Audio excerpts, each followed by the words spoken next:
Le Parti libéral du Canada compte maintenant 174 sièges alors qu'il en avait besoin de 172 pour devenir majoritaire. La population se montre relativement favorable à cette tournure. Bien, ça nous va une bonne chose, là, d'avoir donné que ça va stabiliser les affaires. Là. Bien, très bien.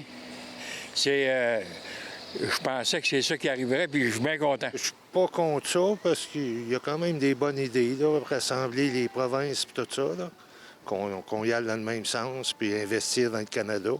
Fait que là, il ne sera pas bloqué. Ça va faire moins de problèmes. Peut-être que c'est une bonne affaire. On verra là, dans les jours à venir qu'est-ce qui va nous amener de plus, là. Mais il faut faire confiance. Bien content.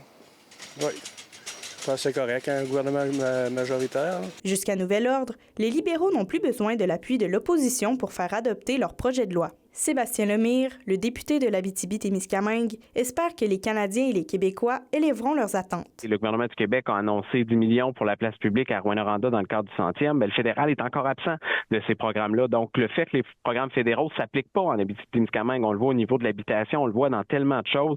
On a des besoins criants en termes d'infrastructures sportives. En ce moment, c'est nommé. Mais le fédéral n'a pas ces programmes-là qui permettent d'investir et d'être présent. Donc, moi, j'ai un travail qui est à faire et qui va être maintenu de ce côté-là. Puis, on va espérer qu'effectivement, ça va faire en sorte qu'on va pouvoir avoir des sommes qui vont pouvoir atterrir en région. L'élu anticipe un changement de climat sur la colline du Parlement. Mes attentes sont très faibles. Moi, je m'attends à ce que ça soit quand même une continuité dans les programmes, mais avec un ton plus arrogant, plus hargneux de la part du gouvernement. De son côté, le président de la Chambre de commerce et d'industrie de Rouyn-Noranda, Éric Beaupré, s'attend à un traitement plus rapide de ces dossiers chauds. Pour la région, définitivement, le dossier de l'immigration des travailleurs étrangers, c'est un dossier qui touche toutes les entreprises, tous les gens du milieu des affaires et qui est demandé partout.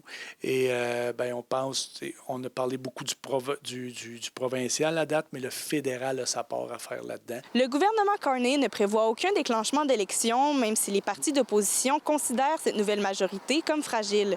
Reste à voir quels seront les premiers projets de loi proposés dans la nouvelle dynamique de la Chambre des communes. Mia Alexis, RNC Nouvelles, Rouyn-Noranda.